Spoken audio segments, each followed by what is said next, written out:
This is JB McConville, aka J Business.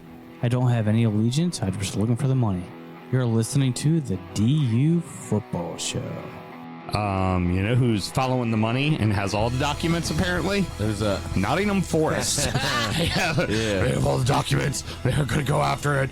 The PGML is going to get us all. And we know that they use the Luton fan. It's a plant. We're all going to die.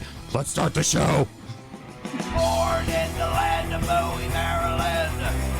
Bred to be a fan of fucking Everton. Punch you in the eye and drink your rye. Sam Houston. Sam Houston? Arsenal fans have another Sam. AKA the fucking Gooner Graham. Stump of a lord. Looks great in shorts. Sam Grammy. Sam Graham. Fucking United!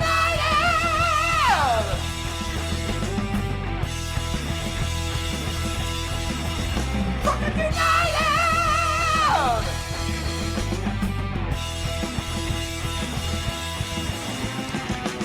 Hello and welcome to the DU Football Show, a completely biased recap of the English Premier League as told by two common American schmucks. I am your host, Sam Houston, and across the way from me, scared of snakes and pissing in drains, my co-host, Mr. Samuel Graham. How you doing, good sir? terrified of snakes and pissing in drains, bro. I mean, that's a pretty accurate fucking description. You know, sometimes you just lay them out nice and simple, and I go, yeah, that's just what it is. Yeah, man. It's just what it is. How's your day been, my friend? It's been pretty good. The difference is that when I go outside to piss in the drain, sometimes I get confused that there might be a snake there, but there's not. That's one thing you've never done. It's a small dick joke. Damn it, I was getting ready to say that. I turned my mic off to say that. You saw it. Yeah, but if you look up at the top of the stairs, I'll swing down that mushroom stamp and knock your ass the fuck out. That's a big ball joke. We're recording at the DU Public House just outside the nation's capital. You can check us out wherever you get your podcast. And of course, we are streaming live every single Monday night, sometimes a little bit later than usual because, well, the children ain't being cooperative. Fuck. Should you want to chat with us, there's many ways that you can. Mr. Graham, tell the good people how they can get in touch. Absolutely. It's at DU Football Show on all the social medias and dufootballshow@gmail.com to get in touch via email. And if you'd like to complain about how late we are, just find Melissa Houston's Facebook page. And they all have. I think Mel is dying. Chicks can't hold their smoke. Hey, watch it. You get in trouble with all the people at a certain rye whiskey brand. DU Football Show private jet. At least Villa didn't fuck something up this week. There's a lot of chats going on. There's so much going on. And that could be found on the Drunkard United FC closed Facebook group. Ask to join that because that's where all the hashtag bands are. That's where the cool kids sewing circle is. And also on YouTube so they can chat to each other. Have a big old circle wank. You're waiting for it, aren't you? Sam myself put work in the wine and spirit industry, both have a deep passionate love for all things distilled spirits. So as the red-blooded Americans we are, we vow to have a drink in our hand throughout this show and every single show. You all need to be reminded, I do it when I want to do it, not when you look at me to do it. Do it. The list has come to the end. This is it. We have completed the Whisky Advocate top 20 whiskeys for the fourth year running. Mr. Graham, what is numero uno? Numero uno is the Glenglassaugh Sandend. It comes in at 101 proof. It should run you roughly $70 on the shelf. The panel rated it a 95, which interestingly enough is tied with at least 3 other whiskeys in terms of their rating. Your blurb, if you can call it that, it's about 6 paragraphs long, comes from David Fleming of the Whisky Advocate Tasting Panel. And this is what he has to say. Our annual top 20 whiskeys list is always filled with A-list names, along with a few lesser knowns that make the grade. But it's unusual for one of the latter to outshine the entire field. Yet that is precisely what happened this year. As Whisky Advocate's panelists plucked a relative unknown from a group of big-name contenders. As we tasted, little did we know there was an upset in the making. Winning in a nearly unanimous vote, single malt Scotch Glenglassaugh Sandend became our 2023 Whiskey of the Year. Glenglassaugh Distillery is situated on the north coast of Scotland, perched upon high ground overlooking the North Sea, which is where I get a ton of brininess on the nose here. Big time. And seaweed. The whiskey is often described as a coastal Highland malt, which seems a fair assessment. This non-age statement expression, named for the bay offshore, is bright and delicate, with aromas of citrus and minerality, leading to a luscious palate filled with layers of flavors revealing peach, apricot, honey, pound cake, and vanilla, all accented with a touch of sea salt. Rolling spices help create an explosive, long-lasting finish. It's gentle yet complex, but above all is an easy sipper you can just sit back and enjoy. And at $70, it represents pretty fair value for a single malt scotch. Why is Glenglassaugh so little known? Primarily because it has spent more time being closed than open in its nearly 150-year history. Founded in 1875, it was shuttered in 1907 for 53 years. It then reopened only for brief periods before closing in 1986, this time seemingly for good. But in 2008, Glenglassaugh was purchased by an investor group that restarted production, and it subsequently was acquired by Jack Daniel's owner Brown Forman in 2016. It hadn't been heard from much until recently because stocks needed replenishing, but now Glenglassaugh is ready to roll, and judging by the stellar release, patience is being rewarded in spades. It's bloody fantastic. Deserves its number one. This is, I think, the best whiskey of the bunch that I've tasted so far. I mean, you tasted them all. Yeah. This is the last one. Yeah. Sometimes I go, I think there was something else that was a little bit better. I have a couple other that I preferred. This is a stellar whiskey. Now, this is more along the line of what I like out of a single malt. I tend to not like big smoke and big peat.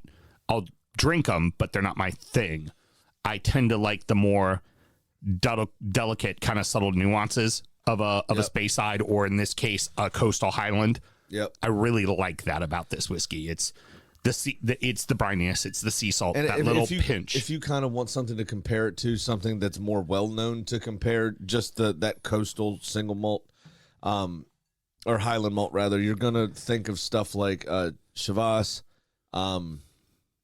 Talisker. Even though Talisker is made on one of the islands, it definitely does have that outdoor aging by the sea. Old Pulteney is another one. Yep, great. So that's where you get that brininess on the Scapa nose as well. That's where you get that seaweed, that brine, and that kind of dominates the nose for me. The flavor, you're absolutely coming in with a lot of citrus fruit right up front. Stone fruit over the mid palate, I absolutely get. And then it tastes almost like, those, not as intense, excuse me, but those dried seaweed paper snack like things? Not as intense, but it almost tastes like that, like salted seaweed paper. It's fucking delicious, and it's all over the place. I love it. Sure Billy asks, so like a rock oyster scotch? Rock oyster would be a good representation. Yes, of that. very similar to 100%. what I know rock oyster well. Yeah. It's also lighter in color, so you know that this is American white oak that they're using, which really it didn't need any old world wine oak to it at all. Yes. And Ellen Brody wants to know in 30 seconds, which we know that's not going to happen. Other things do. In 30 seconds, how does this year's list compare to last year's? I was actually going to get that. There's goods and bads to this year's list. The good, I think the quality of this list is better than last year's list. The bad, the price point and availability of this list was absolute bullshit. Yeah. It should be full of stuff like this. Stuff you get your hands on. This is exactly what it should be full of. This is the point of the fucking list. Right. Is to highlight very good, lesser known things. And maybe one or two that you like. I wouldn't this normally one had a pick ton. up. Like, for instance, I wouldn't normally pick up a bottle of Jack Daniels. Yeah. So that Jack 10 that was on there, it was allocated. Yes, it was limited production, but you could find it. You could find it. So, like, that was welcome because I wouldn't have normally picked up a Jack Daniels bottle. You like Jack. I don't care for it. And also, then you look at a couple of the other kind of fun things from last year's list, doing, honestly, lesser expensive whiskeys, having Jack Bonded on the list and also having the Dewar's 12 on the list. Yeah. All very fun. This list. Yeah, and Dewar's 12 is a great example as well. A kind of brand that's in decline, really. Yeah. In this country, at least, because blended scotches aren't fucking cool for some reason. Right. And it, excellent to have the reminder to revisit. Right, of course. You know what I mean? And again, I know the Jack 10 was going back a couple years, but you brought up the Bonded. That excellent. Again, that's not something I would regularly pick up, even though I saw it. I was like, don't really care. Right, precisely. I'm not a Jack Daniels fan, but because it was on the list, and it turned out to be both of those turned out to be fucking excellent. Yeah, they were very good, and I would have good. never tried them had it not been for this list. Yeah, this year's list. I mean. The Highland Park that was readily available, you could find that. The some harder ones like the Booker's Little Book and the Wild Turkey, I didn't have an issue with those being on the list because again you can find them, they're not impossible to find. But having something like the Maker's Mark cellar, I mean, it was a stellar whiskey, but I think a total of 30 bottles came to the state of Maryland.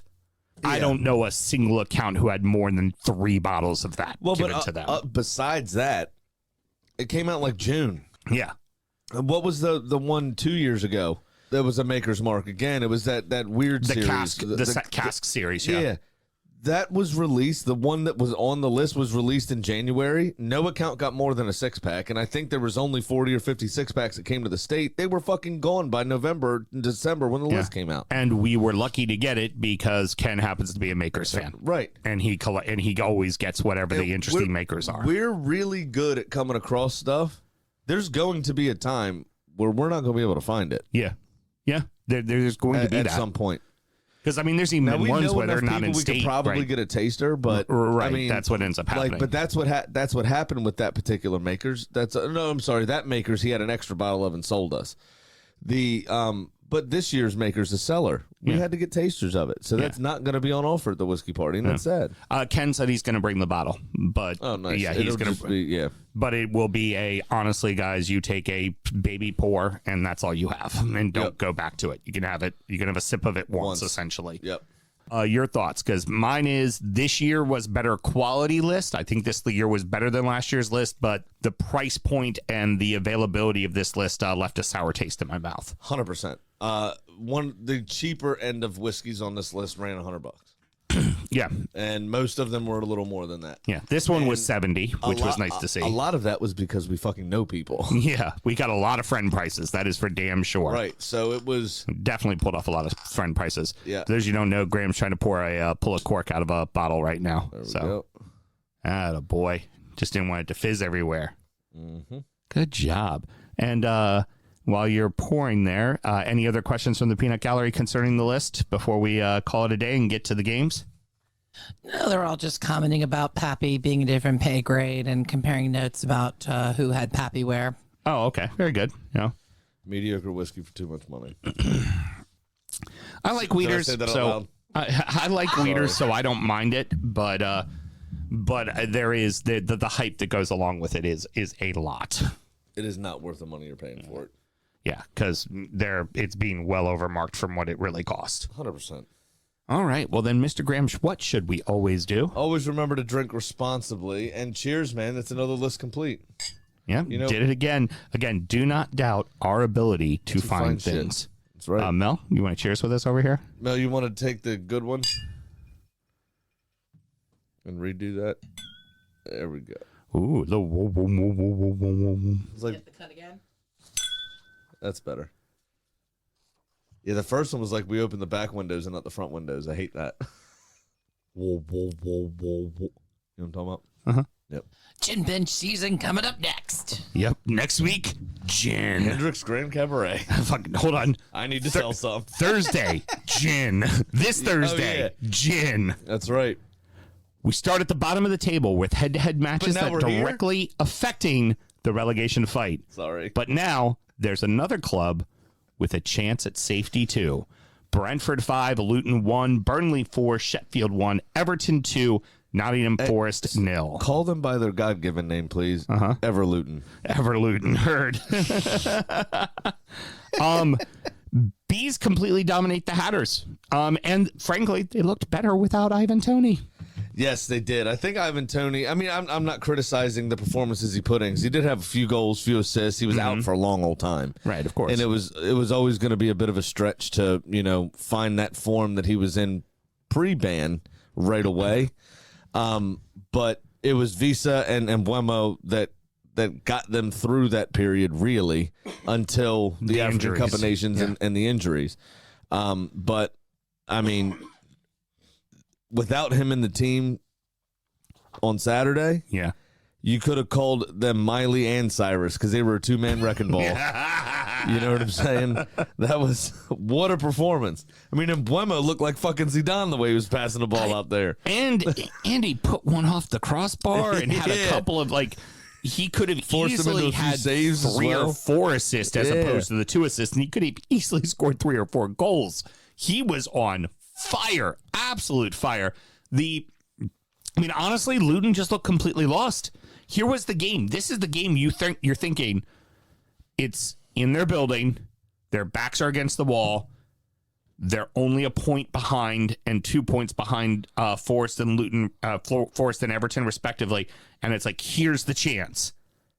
And they laid a dud, man. They really looked bad. Yeah, they did. It was really coming apart at the seams for them. I mean, it didn't take too terribly long for Brentford to really assert their dominance either. I mean, and Luton were at home, which is the scary part about it, because that's kind of been their saving grace, is their performances at Kenilworth Road. Yep. And this to a fellow kind of recent struggler, if you will, in Brentford, kind of being dragged in after that initial, start to the season, after being dragged in to kind of this relegation battle over the last few months, to have this lay this egg is bad. Do you think Frank had gotten his boys geared up going, look, we go in, we win this one, we're probably safe. Yeah, had to have. Absolutely. And then, you know what? Fuck Ivan Toney. Y'all are the ones that are going to be here next year. Right. Potentially. I mean, there's talk around Mbeumo, because somehow he's only 23 or 24. Looks like he's about 37. But he was with the team in the championship, Yeah. so feels like 8 years ago. Of course. Yeah. And then you've got, and Johan Wissa, right? I mean, they are the guys that brought them through this. They got Malpe back, which was one of their Moneyball scheme guys that they sold on for a shit ton of money. Yep. They have him back, and he's contributed since coming back, with a fair few goals after scoring, 2 in 13 months at Everton or something? That was it. Two at Everton. Something like that. Fortunately, it was Brighton that spent all the money on him. We only spent 15, but still 15 more than we should have spent. Yeah, for sure. But it's for Brentford, I think it's really reassuring that they can put in this kind of performance. Lewis Potter looks like a real player, after coming through the season. It looks like they're gonna keep rolling. So after back-to-back 5-1 losses for Luton, is this the death blow, Sam? I mean, the goal differential being added here does not help, especially as we come on to Burnley here in a minute, where they're picking up goals. Even if they haven't gotten results necessarily, although I think they are unbeaten in 5, they've also scored a fair few goals in those 5 games. And we've, how many times have we talked about it? That can end up being an extra point at the end of the season. When these margins are so fucking tight, there's still a possibility that Arsenal's little 6-game run wins them the league on goal difference. Yeah, it could very well. You know what I mean? If City draw 1 game, Arsenal win out, they will be tied on points. And that little 28 goals in 6 games or whatever it was, that what put us 5, 6, 7 goals ahead, ends up being what wins you the league. Exactly. Absolutely the case. So it's those fine margins. And that's why that goal difference is so important. That's why you turn the screw. That's why you stick the knife in and just say, sorry, this is a professional fucking thing to do. We need these goals.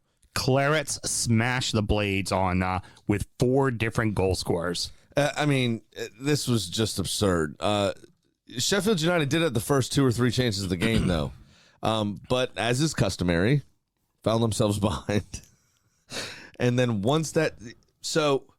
I think, Mel, and back me up on this if you could, please, being a supporter of a team that fucks, right? Yes. Sheffield United are the whiskey dick of the Premier League. Yeah, we agree with that one. Okay, once you break the seal, once you piss yourself, Right. it's hard to stop pissing yourself. True. Yeah. And Unless then you they drink also Eagles. can't get it up to fuck. Right. So that's, I mean, basically, in my opinion, sums up their season because that's what fucking happened. Yeah. And everybody got in on the act, as you said. I mean, it was, you know, you get a goal. It was Oprah again. You get a goal, you get a goal, you get a goal. And they were scored in all sorts of different manners. I mean, it was to the point where Merch tried to fuck up and then saved it himself just to have something to do. Blades could be relegated by the end of the weekend, it looks like. Good. That we not talk about them for the next 2 weeks and save ourselves some time. Here's the funny thing with Burnley. They now find themselves 3 points from safety, right? They're back in it. And they've had a good run of games. The problem is of that 6 games that you look at, the only one that stands out is the fucking dud against Everton. Yep. Like, that's the one where you go, come on, guys. That's the one. You win that one. You're out of fucking trouble right now, probably. Yeah. You're flat out of trouble. Well, I mean, just still would have been very thick in it, but yes, they would have been probably out of the zone. Yeah. At that particular and time. And Forrest yes. would have been in. And Forrest would have definitely have been in. Oh, Well, especially after this weekend. no shit.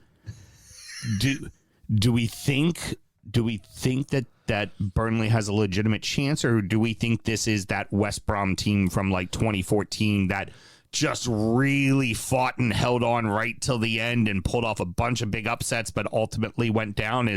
Are we thinking that's what they are, or do we think they really do have a chance of getting out of this? I mean, they're definitely playing like they have a chance. And Luton are again playing like they're trying too hard, you know, in context, right? Luton are, what was that? Keanu Reeves and the replacements. Luton look like they're playing in quicksand. They're fighting like hell. They're doing everything you think you're supposed to do. but That makes you sink faster. And that, you know what I mean? They're being too open. They're being too, and it's fun to watch. It's exciting and I enjoy it. But ultimately, that could be what does them in. If they tried to be a bit more organized, especially against teams in the mid-table that haven't been particularly good, right? Think to Palace or some of those games that they lost or drew mid-year. If they were a bit more calculated in their approach rather than so gung-ho, you think that there's every chance that they could have accumulated enough points to stay up.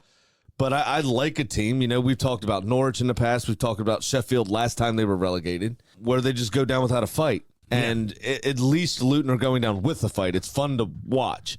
Burnley are now, you know, they were getting tedious. They're now going down with a fight, and that's fun to watch. Right. But, you know, Sheffield United have put in, I mean, Gustavo Hammer's also, by the way, their best player and going to get himself a move, I think. Oh, definitely. Because that was a fantastic strike that was.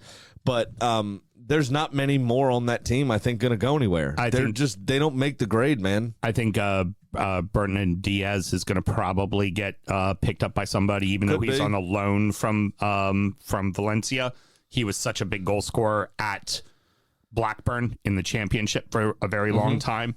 I have a feeling he's probably going to get a move into the Prem as I think he'll probably be one of those affordable options for somebody like Leicester that's in trouble with money or something like that. Especially especially with Jamie Vardy being a bit older. Yeah. Although, did you see what happened with him? We'll be talking about that on the FL show. Yeah, stick around for that show because this is important, and being Jamie Vardy nuts as much as we are, and I know you all listening are as well, you're going to want to hear that story. It's pretty fucking dope. The final game we're going to talk about, honestly, it's very simple to talk about the game itself because there wasn't a lot in it. It's more the surrounding circumstances that need to be discussed. But we can say this. They've done it now multiple years in a row. When the back's against the wall, Everton figures out a way like they do, even when it's not pretty, but they figure out a way. And honestly, from a couple of unlikely sources, when's the last time you saw Idrissa Gueye hit something from 25 yards out? Not recently. You see him do it with Senegal. You would never see him do it with Everton. And it was a proper daisy cutter as well. Oh, it was yeah, a fucking good goal. And then Dwight McNeil with a fantastic goal as well. Both of them.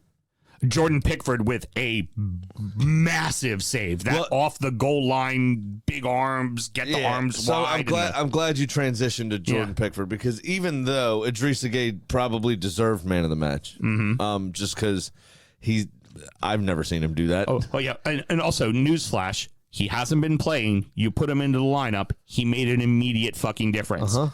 Even at his age, Idrissa Gueye might be very good at what he fucking does, people. And he provides what a fucking brilliant blanket for the back line.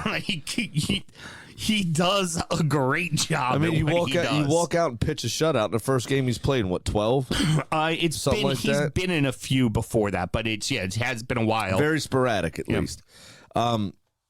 But besides that, right? So Jordan Pickford was actually named man of the match. And that's only because via fan vote, legally, they couldn't put the VAR in. Yeah, that's true. VAR should have probably been the man of the match. And we're going to get to that in a moment. Absolutely we are, because that's really the talking point. But for Everton, they did exactly what they needed to do. They needed to win in their building, and they won. Even with with Asterix assistance. Yeah, you don't hear me arguing you I'm not minding you taking a piss because you're not wrong.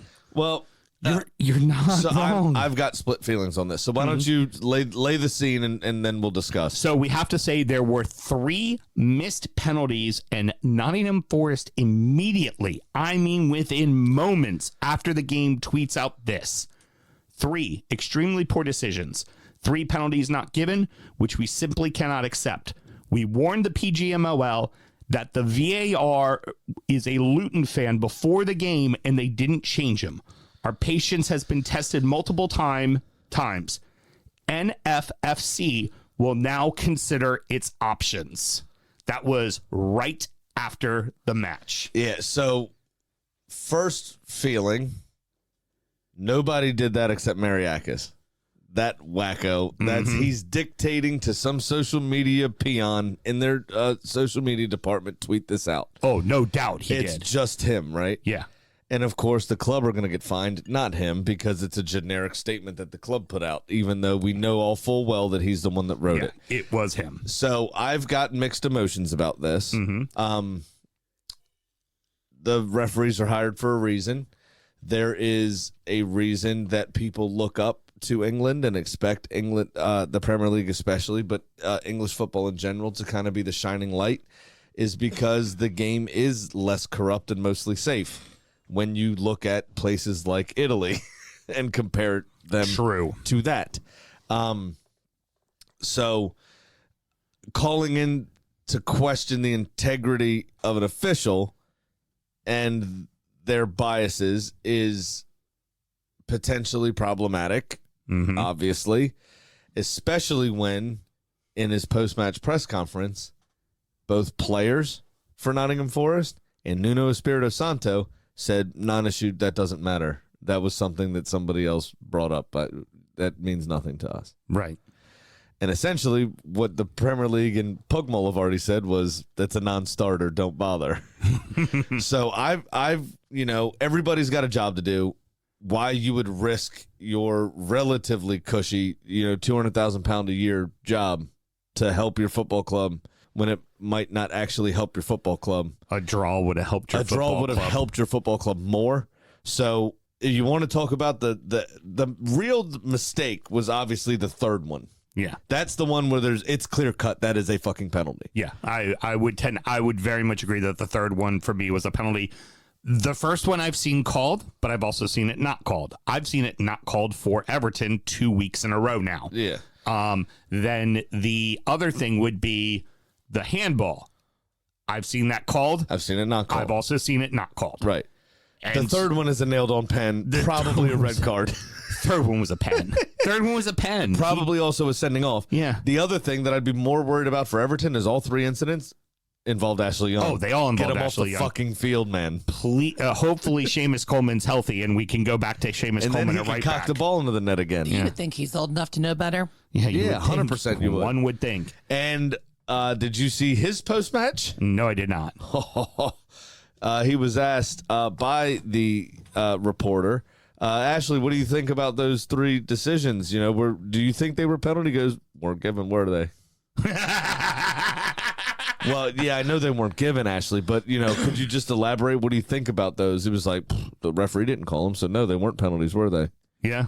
And he said it with this kind of tight-lipped, shit-eating grin that looked like he was trying to hold bird shit in his mouth. Motherfucker. Because he had famously had a bird shit in his mouth. During a game for Manchester United. Yes. So how unlucky can you be? But yeah, so I tend to agree that I don't think him being a Luton fan, rightly or wrongly, affected the game in any way.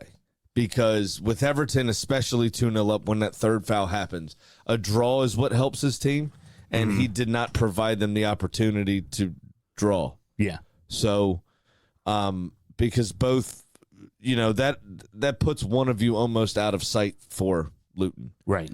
Which does not help if one of you all won. That means you're chasing only one team. And arguably, Forest, with some of their players, are a touch more consistent and better than y'all. Oh, I would agree. Yeah. In certain ways. I mean, defensively, I think you guys are better, obviously, but in terms of attacking options, I think they're better. Yeah. I wouldn't argue that point. I would agree. That being said, what really helps Luton is a draw, and he did not provide the situation in which that happened. So I tend to think he did his job to the best of his ability. Now, it might be a shit standard, don't get me wrong, but I think he did his job fairly and justly. It's just he sucks at it. Couple that to Anthony Taylor. if that makes sense to Anthony you. Taylor did not call a particularly good game either. No. There is a reason why Beto got clocked the way he got clocked in the head is because Anthony Taylor was letting a lot of shit go. Yeah. He was letting way too much shit go. And I'm not saying that was intentional the way that they went in and got him, but at the rate that they were playing at that point and the things that the ref was letting them get away with, that gives the player a little more impotence to go in a little harder because he ain't been calling it. So go ahead and crack him a little bit. Exactly. And I do want to, a lovely piece of shithousery will obviously come on to the game later in this broadcast.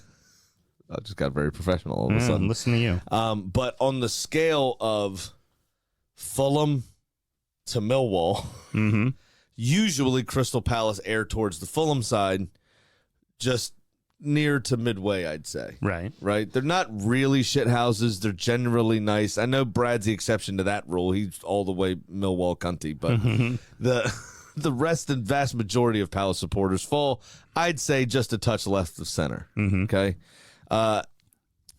But their social media department chose violence. Okay. What did they do? Making fun of Nottingham Forest. They said after beating West Ham 5-2, they tweeted out, quote, 5 extremely good goals, 2 goals conceded, which we simply have to accept. Hashtag CPFC will now enjoy their Sunday. Fucking love it. Fucking brutal. Emotional damage. Oh, damn it. I absolutely loved that. All right, so final question to the segment. Who goes down? Well, it's not going to be Luton, I'll tell you that. They're staying up.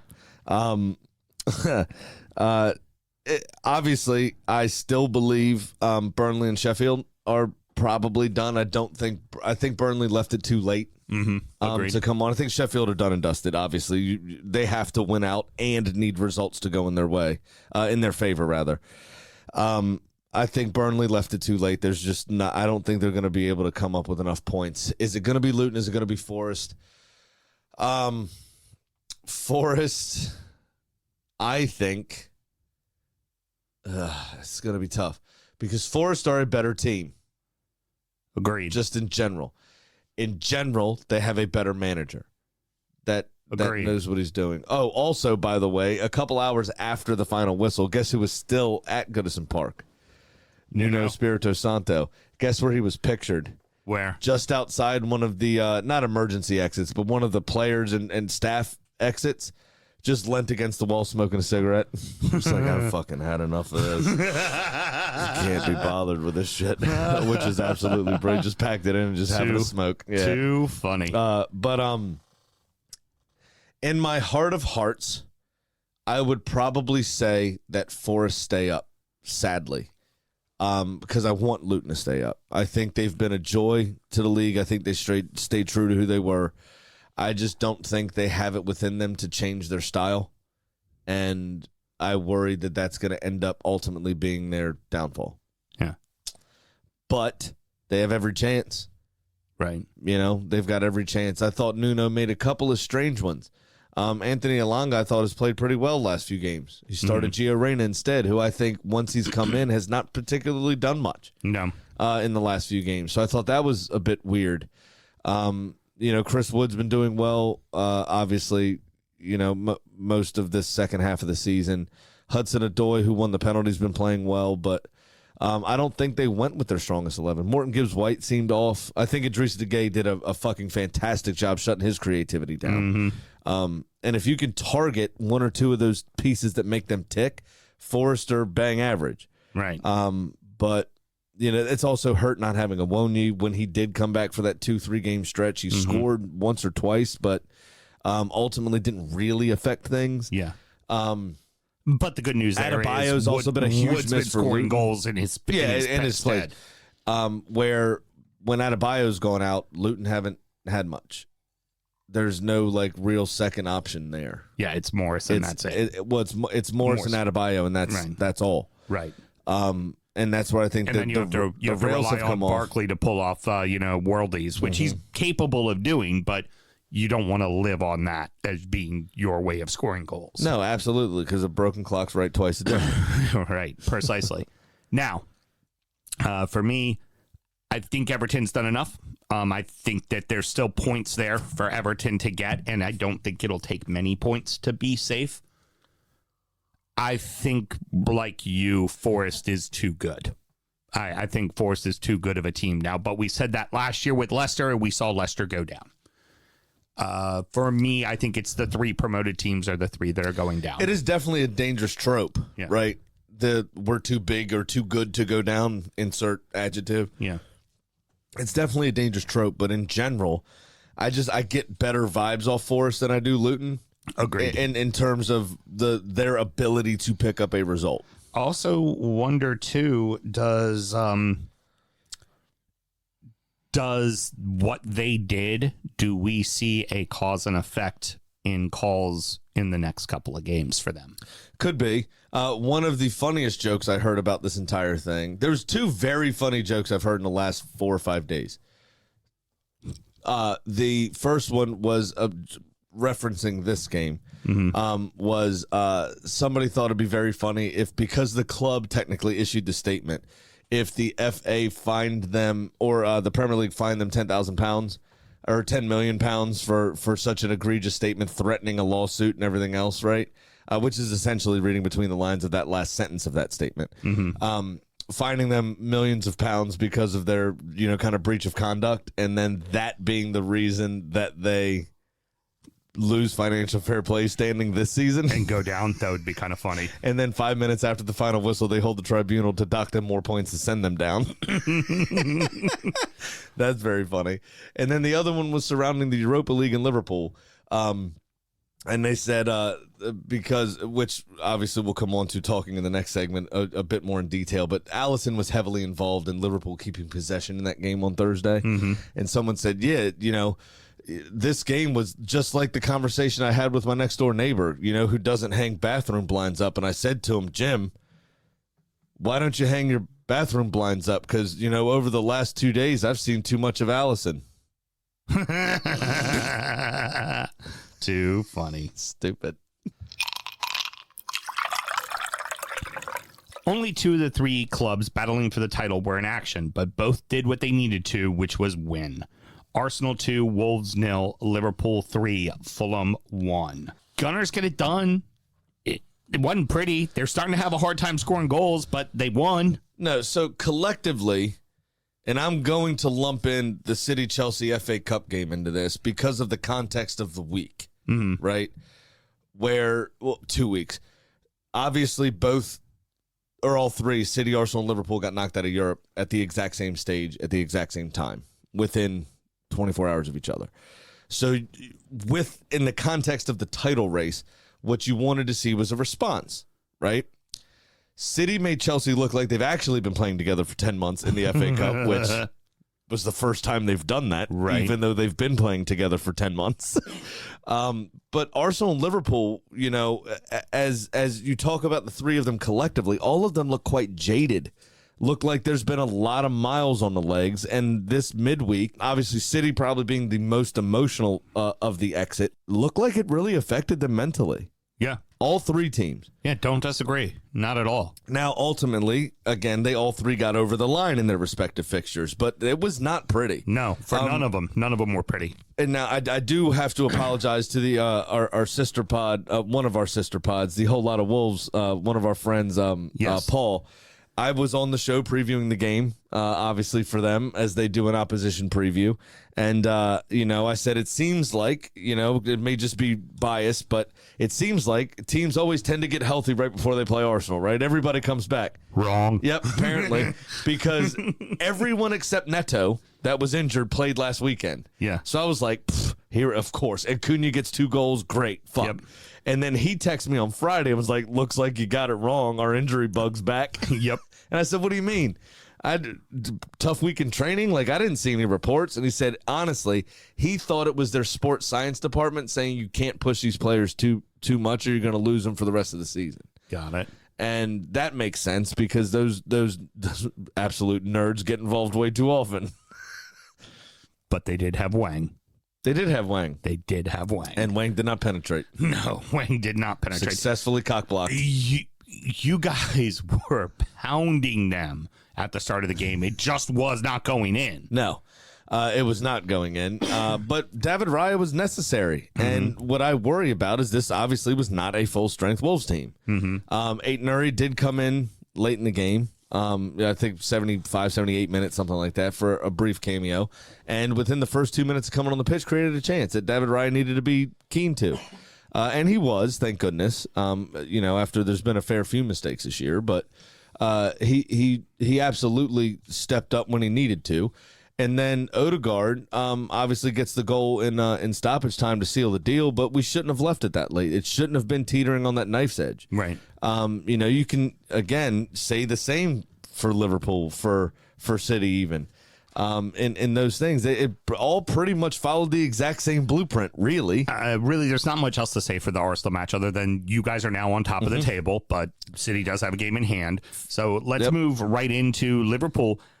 The Reds ultimately end up winning, but at one point they were level at 1-1, and Fulham was giving them everything they got. That was for darn sure. And like you said, they looked a little sluggish. Yeah, absolutely they did. Fulham had loads of chances. Allison was big in this game. He a couple of good saves. There's a few actually, you know, Andy Robertson, I think, had a couple tracking back that he was able to stop crosses going in or, you know, poke stuff out for throw-ins kind of in a last-ditch tackle that stopped Fulham on the counter where they were in a pretty dangerous position. Yeah, to absolutely. be completely honest. Fulham did not take a few of those early chances that they had, though. And, of course, Trent Alexander-Arnold got a tournament coming up. Yep. What do?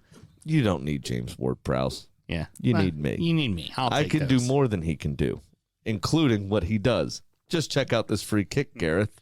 Yeah, And there it was. The only difference is James Ward-Prowse can defend, and Trent Alexander-Arnold's an actual, quote, defender. Yeah. But I think Trent Alexander-Arnold is more of fleet-footed, where he's a bit faster. Yeah, oh, great. And could definitely play in the midfield. Yep. And can rake passes the same way Yep. James Ward-Prowse can, which is unfortunate for JWP. Don't disagree. Because you know, I think he'd be kind of nailed on for England if it wasn't for the versatility in some of those midfielders and defenders. Yeah, agree. Klopp rotated the lineup a little bit, but the other key... I don't think it was a rotation. Yeah. I think it was a "you fuckers let me down." Oh, okay. Yep. So sending the message, kind of like how Dyche benched Garner and Onana for Gomez and Idrissa Gueye. That's what I think. Just flat out said, that's it. I'm You want fucking my changing opinion? it. Because that was a very Carlo midfield, Idrissa Gueye and old pretty boy. Yeah, it was. Definitely. Definitely was. Now, here's the key thing, though, is all three are out of Europe. So now all three teams have won, and City is now on to the final of the FA Cup, which we'll get on to the next segment. They got one thing to focus on now. All of them, all they got to worry about is the title. Got some difficult games. So do we. So does Liverpool. Mm-hmm. It's all going to come down to who shakes off this sluggishness first. Yeah, That's agree. what it's going to be. I mean, does our potential for, because we have a training game against Chelsea on Tuesday. Easy. Just guaranteed 3 points at home. You know what I'm saying? Mm-hmm. Does our 4-point lead at the top of the table start to wear on their minds? Yeah. City, do they get nervous going to Tottenham? Well, they go to Brighton first. They go to Brighton first on Thursday, but then, obviously in the next week And or two, then it's on to Tottenham. they've got Tottenham at Tottenham, where in the league they still haven't scored a goal. Yeah. So does that start to weigh on their minds? Do they slip up in the next couple of games? It's entirely possible based on that FA Cup performance, like I said. But that same vein, we have to play United. We still have to play Tottenham as well. And we do have Chelsea, who looked better against City. Yeah. While at the same time, all three of us, Liverpool still has to play Tottenham as well, where all three of us look sluggish. So it's really going to be who drops first. Now, he's been doing this kind of tour over the last year. I did want to make mention, I don't know if you saw the cottage, Fulham v. Liverpool. I don't know if you saw the cottage in the corner. Who was there? Jose motherfucking Mourinho. Of course he Just was. making himself known. Just, hey, Everybody goes inside for a bite to eat at halftime. Guess who sat on the balcony all by himself? Like we say in Portugal, bread is bread and cheese is cheese. And I ain't fucking hungry, bitches. Cameras, look at me, because I'm coming for Klopp's job. So they're all out of Europe. So is West Ham. The only team left in Europe from England is the one that fucks. You hit it on a sex tourism tour.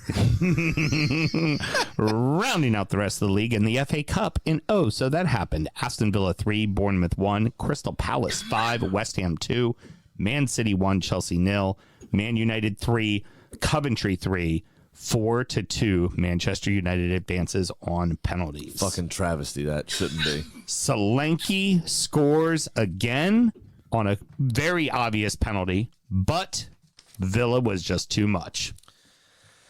Yeah, Villa got their heads out of their asses because old Cash made a rash decision, if you know what I'm saying. And I hope he doesn't have one between his legs, Mel. A rash, that is. Considering, you know what I heard also? They changed the venue for the final because it's Villa, potentially going to be in it, of the McRib Trophy. Did you hear this? Where'd they change it to? Bangkok. Yeah, they did. Gotta make sure. Tourism, you gotta. Well, I think it's great that they're working on commemorative condoms. Didn't some weird company come out with commemorative condoms for when the king was inaugurated? Not inaugurated. What is it? Coronated. Coronated, yes. I don't remember. I'm waiting for the punchline. That's it. Oh. Honestly, very simple. I mean, when you lay down, you're supposed to think of God and country, right? So, very simple. Villa did exactly what they needed to do, which was get the win, get further ahead of Tottenham, put the stress on Tottenham. I don't think Tottenham's going to find a way to. I think they're going to affect one, maybe two of those top three teams that they play, but in all likelihood, they're going to lose to definitely one of them, probably if not two of them. Yeah. And the other piece to that is Villa have a much easier schedule than Tottenham do for the final few games. Like you said, I mean, you can roll through one of us Tottenham's or two not of gonna us. catch us. yeah, I don't think they are. You could roll through one of us. You could roll through two of us. But the chances in 4 weeks of beating all three of the top three teams is slim to fucking none. And if they beat all three, they still need Villa to lose They matches. still and need Villa ain't going to lose Right, matches. Exactly. No. Because they have an easier schedule. Because of shit like this. The only They're one just good. The only one Villa, I really see Villa losing, and I think that it's more on their side than it is on Liverpool's side, is when Liverpool comes to Villa Park. Yeah.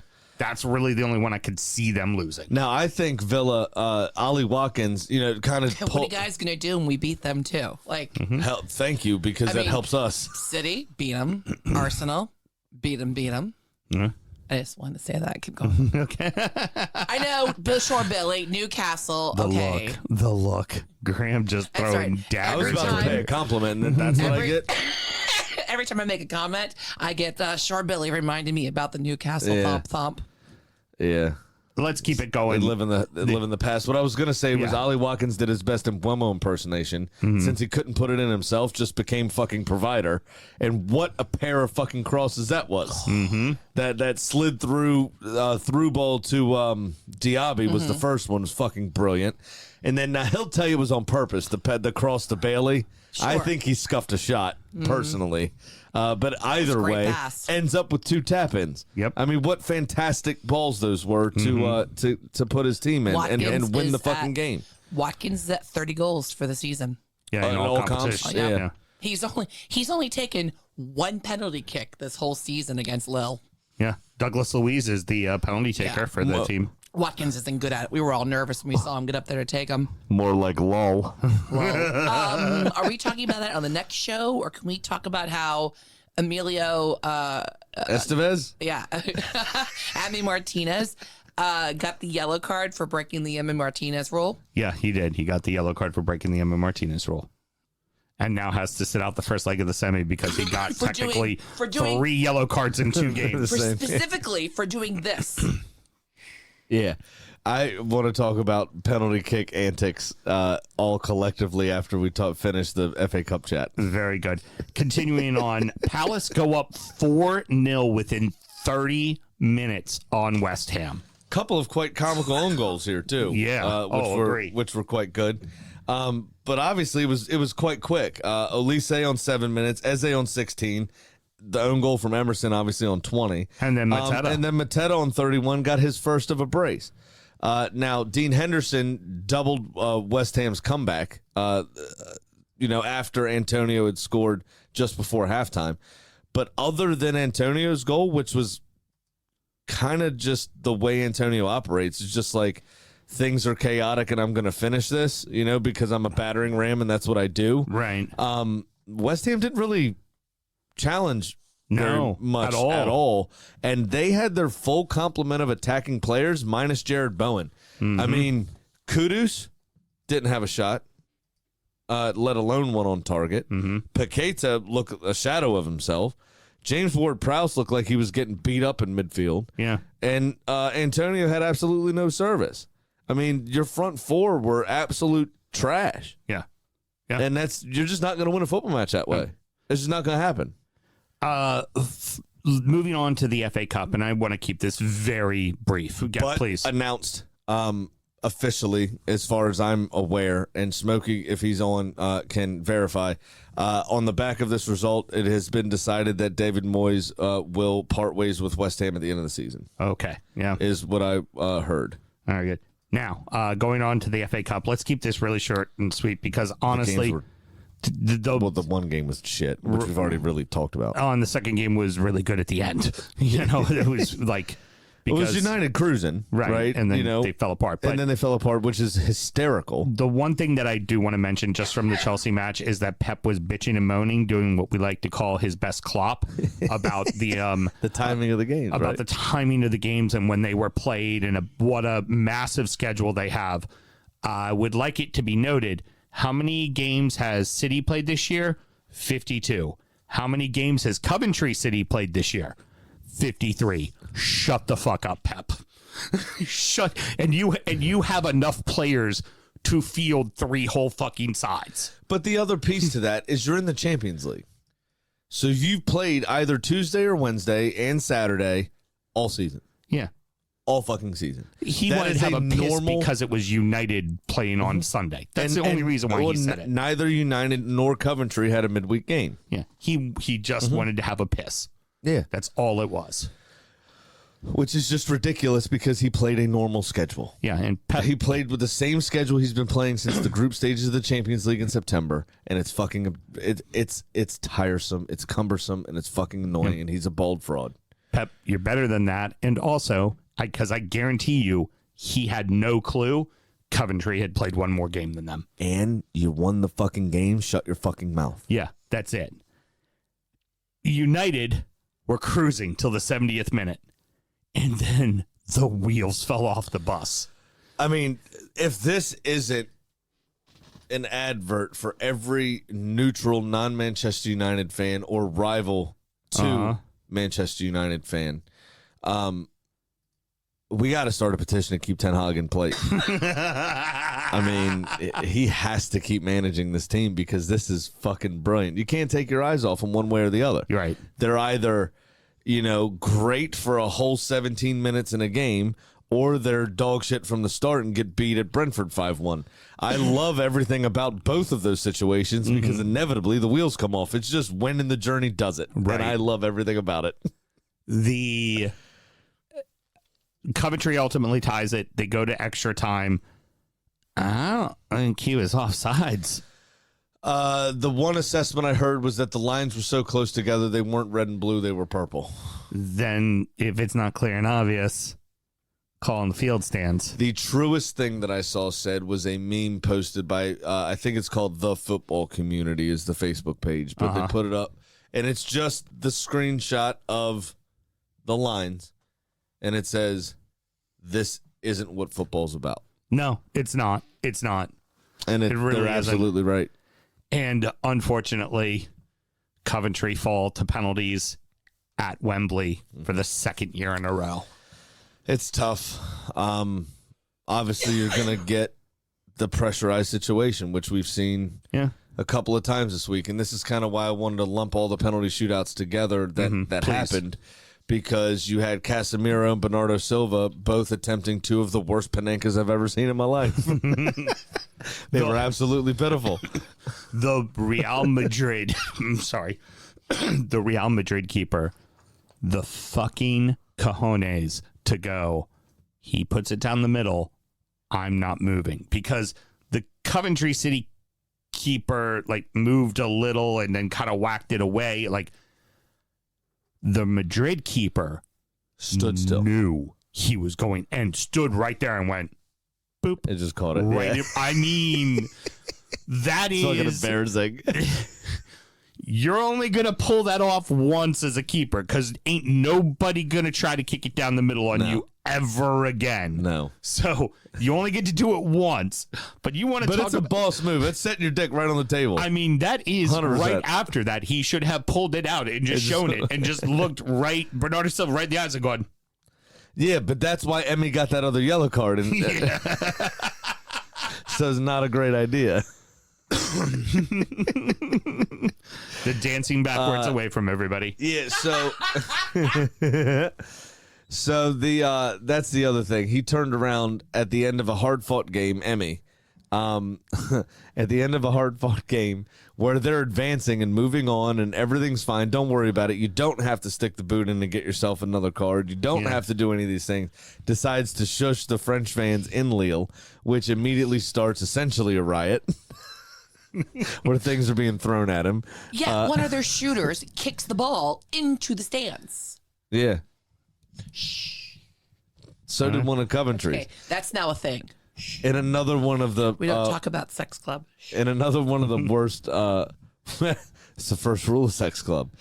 And one of the worst penalties I've seen taken by anybody also. Didn't slip, didn't do anything. That fourth Coventry taker that just skied it into Rosette. Yeah. What was that about? Yeah. It just absolutely completely lost his nerve, which is sad. Obviously, I do like also the final thought is Rasmus Højlund scoring the winning penalty, running, celebrating vigorously in front of the United fans, and the only person that came to congratulate him was a very slow-paced walking Christian Eriksen. Yeah. Everybody else just kind of turned to the Coventry players and went, "Sorry, guys, Shook their hands. we don't deserve that." Yeah. And now we get the final none of us won. Yeah, and the funniest thing I heard said about this was after this absolute robbery, somebody that I listened to said that it was going to the final is essentially Manchester United getting called into the principal's office, having to explain why they were there, and then receiving their punishment for it. Manchester United, Charbelli says, is NASCAR without the lull between wrecks. Without the what? Without the lull between wrecks. I don't know what that means. The calm. Lull. Lull. Oh, the lull, Lull. between Lull. wrecks. Rex. Oh, between Yeah. accidents. Yeah. Yes. Got it. Do you? Manchester United, I think, if they were NASCAR, would probably try to turn right at some point. Sure money. Yeah, I know how yours went. Yeah, I lost. I went big. That fucking fuck it. Yep. We Not good gambling. I don't care anymore. But anybody that bet on Villa made money, right? I bet on Villa. Who didn't bet on Villa? We don't get anything from Pat today, unfortunately. I made a must lot have of got- real money this weekend. Okay, well, didn't make any money here. No, I did not. Ready to Nothing hear? here. Ready to hear how I did? Yeah, I do want to hear how you did. Probably won. Back on the board with a win, baby. And I am down now only $278. Big Sam's Lock of the Week. Did you know that 26.470588% of the time That's got to be close to the shirt.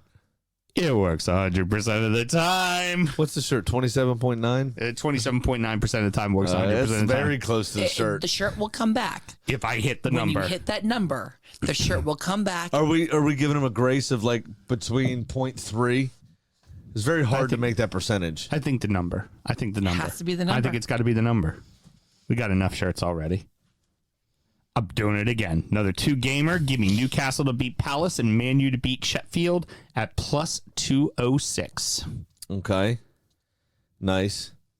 What are you doing there, stud? All right. I'm now down $1,947, which is obviously because Grabs, loss of the week. That should be, hold on, I need to get down. Click, click. Fuck Grabs, loss of the week. that should be the spinning of a revolver. Click. Little Sam's loss of the week. This, however, is considerably less than I was down last year, so I'm not terribly worried about it because I did do a lot better this year, if you can believe it. Not good gambling. So I have a lot of shit going on here to erase most of this debt right away. Arsenal, 9-way parlay. 6, 7, 8. It actually is 9. 9-way parlay. It is 9. Yes! It's absolutely 9. Oh my God, we hit the 9-way parlay. That shirt goes on sale at midnight. Grammy folding. No. Grammy raising. So here we go. Arsenal to beat Chelsea with over 1.5 goals in the game. Saka and Palmer to each have 1 shot on target or more. Over 7.5 corners in that game. Mm-hmm. That is parlayed. That parlay is then parlayed with United to beat Sheffield United. Everton and Liverpool to have over 1.5 goals. Don't care about the result. Just 2 or more goals scored in the game. Fair enough. And the same thing for the final 2. Brighton and City to be over 2.5. Palace and Newcastle over 2.5. If all of that comes in, that pays me $1,370 on my $100 bet. Get it the fuck together, Sam. I'm hoping this is me doing that, but we'll see. Yeah, it's not going to go well. You know who it does go well for? You don't know that. The chicken.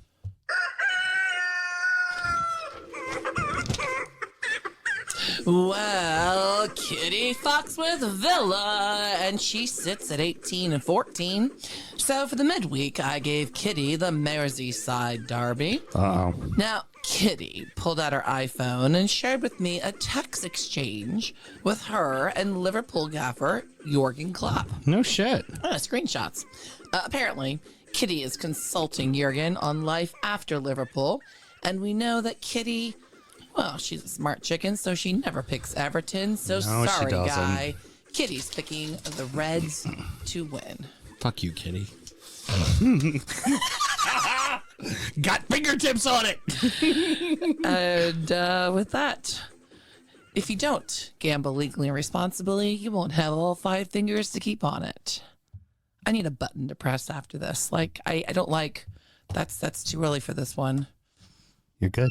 Don't worry I about can't it. do it. I feel like I need something to end the segment. No, because last season, all she did was bitch about how she had to pull it down, pull it up, hit the buttons, and now this year she's like, I don't have a button to hit.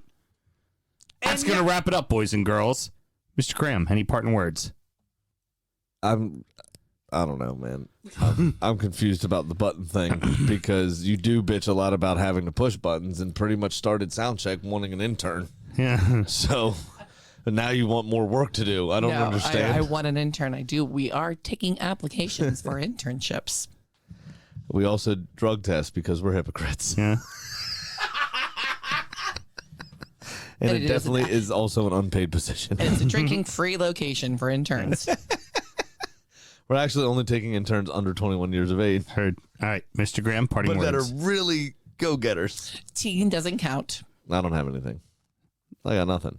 Perfect. Get ready for the run-in. Perfect. It's going to be fun. I do. Okay.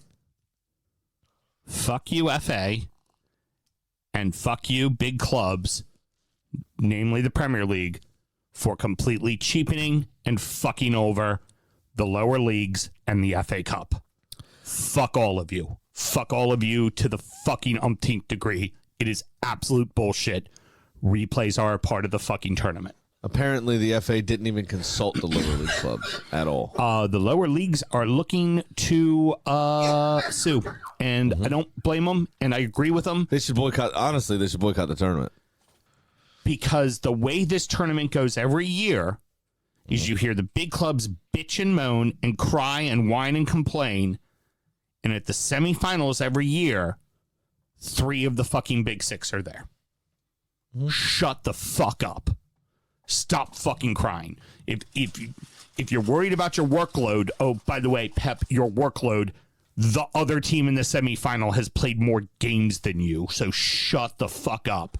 Oh, by the way, those games, they don't get extra money for. Your games, you get millions for being in European competitions. You get TV deals for the Carabao Cup and the fucking FA Cup. You get more money than they do. Fuck you. Play your kids the whole tournament. Not we'll play our kids in the first couple of rounds, and then when we got a chance to win, then we'll play everybody. If that's what you think of it, play your kids the whole fucking time. Let your kids play start to fucking finish. And the other thing, if you don't want to replay, win the fucking game the first time. Exactly. You're a big enough club to do it. Do it. You go to their building and you can't beat them, you deserve to play another fucking game. Yeah. Do your fucking job. Yeah, it's disconcerting. The fact that the EFL clubs weren't even brought in the conversation as well is disconcerting from the FA. That, back to, even the Forest situation with the Luton fan being the VAR. Even if it's not a problem, you're not doing yourself any favors. The optics aren't good. And, largely, especially from the governing body's perspective, it's a PR exercise for a lot of these things. So not even, addressing the fact that a Luton person is the VAR, and then also not even addressing the lower leagues in this discussion nor decision. Yeah. It's just bad optics all the way around, and everybody's fucking mad at you. Yeah. Then big clubs, it's not a good look, man. You're giving people shit to talk about. You're giving a reason for people to be pissed off at you. If you're going to their building, you pay them money. If they're playing in your building, you give them money. And they now get money no matter what. And now what do we say? What do we always say, right? When a player does something stupid, like even if it's not a penalty, right? You gave the referee a decision to make. Right. And that's what you don't want. And the FA and Pugmol in these 2 instances that we've talked about tonight, one during the show, obviously, and one here in closing, you're giving the public a decision to make. Yep. You're giving the EFL clubs a decision to make. And what you're doing just raises questions and brings into question the integrity of the game, brings in to question the integrity of your ability to run it. And is that really what you want? I don't think so. One final thought here as I go to wrap up everything. Let us not forget Premier League and the before Top Flight. This tournament was here before you were. Yep. This tournament. It's the oldest knockout competition in the world for football. This tournament was here before any of you. This tournament existed before the formation of the league, before the first 12 teams. This was here first. Fuck you, Prem. Seriously, fuck you. It's the FA that makes the decision. It was the Premier League clubs, I'm sure, that were consulted about it. but it's the FA that ultimately makes a decision.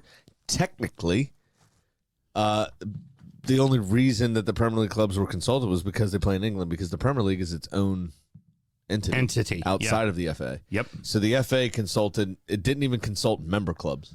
It consulted just the Premier League. Yeah. Just the Premier League. Yeah. Which is fucking ridiculous. Just don't be a cunt. It's that simple. Just don't be a cunt. Y'all are a bunch of fucking cunts. Thank you very much for joining us. Next up is DU Does EFL, which there is a lot. There's some things going on about there in the lower leagues. Whole bunch to talk about. So that you can stick around on the live stream and watch. And also after that will be injury time, where we're going to preview the midweek action. That's right, everybody. You're getting multiple shows this week. We're going to give you a midweek and a weekend action as well. Have to. So should somebody want to find injuries time, Mr. Graham, how they go about doing it? It's very simple, actually. It's patreon.com/D Football Show. Just sign up to that $1 tier. You get all the extra content. As Sam said, that sound check, our actual sound check. Sometimes I'm a part of it. Sometimes I'm not. And sometimes I just come in at the end for about 3 minutes and make killer fucking jokes. Well, and then you know what? Did we check your mic? Did we check your sound? Job accomplished. Check mark. Yeah. I'm like, can I see you? Can they hear you? Done. We're fine. Not a problem. Let's go get them. Yeah, sometimes there's decomposing bird heads. It all, it just all depends. Then injury time, which is our preview show, as Sam just said. So check it out. Sometimes you might get a video. Sometimes you won't get a video, depending on what we have going on, which has been very fucking busy. Sometimes you get a really long video. It's coming. Sometimes there's guests in the back eating popcorn. Yeah, it's coming. We got to make it happen. Yeah, now you need to come up with a better idea, because we've had good ideas that have come and gone. And so I'm just expecting you guys are putting it off because you have a really terrific idea and just haven't told me. I can't wait to be surprised. Yeah, just dance, monkey dance. Make me write something good again. I got you. Till next week, everybody. You think you write good stuff? I do. Good night. Born in the land of Bowie, Maryland. Bred to be a fan of fucking Everton. Punch you in the eye and drink your rye. Sam Houston. Sam Houston? Arsenal fans have another Sam. AKA the fucking Gooner Graham. Stump of a lord. Look straight in shorts. Sam Graham, hey. Sam Graham. Brooklyn United!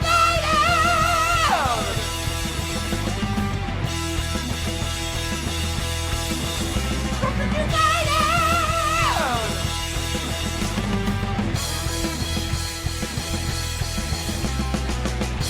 Hit the fucking mute button!